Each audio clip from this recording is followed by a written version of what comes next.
0% commission, low and fair prices. Download Volta app now. Enjoy Voltastic rides. నమస్తే, నేను Keshav. Welcome to Suman TV. ఆంధ్రప్రదేశ్లో ఎన్నికల హోరు, ఎన్నికల వాతావరణం, ఎన్నికల వేడి రాజుకుంటున్నటువంటి తరుణంలో జనసేన పార్టీ తనకు సంబంధించినటువంటి పార్టీ అధినేత పర్యటనలకు సంబంధించినటువంటి ప్రణాళికని ఫైనల్ చేసేటువంటి స్థితిలో ఉంది. అలానే పార్టీ ప్రధాన కార్యాలయం నుంచి ప్రత్యేకంగా హెలికాప్టర్ పర్యటనలు చేసేందుకు అనువుగా ప్రధాన కార్యాలయం వద్దే ఒక హెలీప్యాడ్ని జనసేన పార్టీ నిర్మించింది.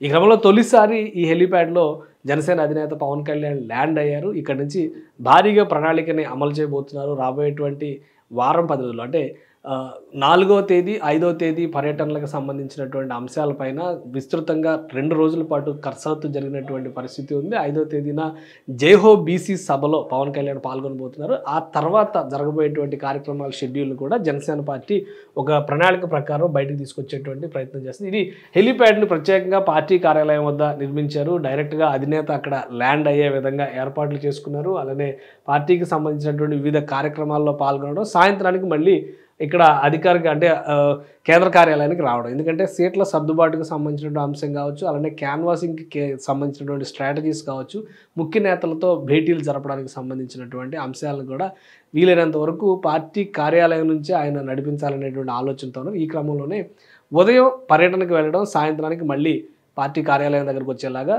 సొంతంగా ఒక హెలీప్యాడ్ నిర్మించారు. ఇక్కడ నుంచి విస్తృతంగా పర్యటనలు ఉండబోతున్నాయి పార్టీకి సంబంధించినటువంటి అంశాలు అనేటువంటి మాటని పార్టీ కార్యాలయ వర్గాలు చెప్తున్నాయి. మరోవైపు చంద్రబాబు నాయుడుతో కలిసి సభలు నిర్వహించేటువంటి అంశం పైన కూడా జనసేన పార్టీ అతి త్వరలోనే స్పష్టత ఇవ్వబోతోంది.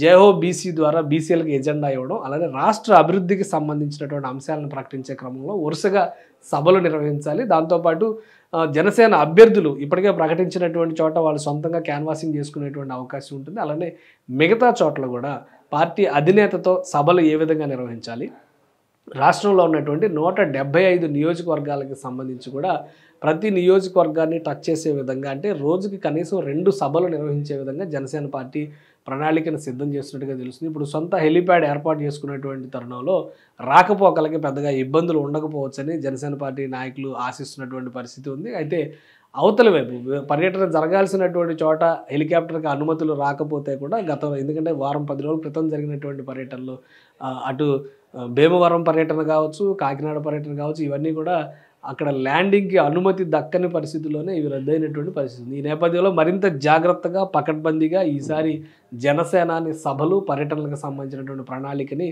పార్టీ కార్యాలయ వర్గాలు సిద్ధం చేస్తున్నట్టుగా సమాచారం.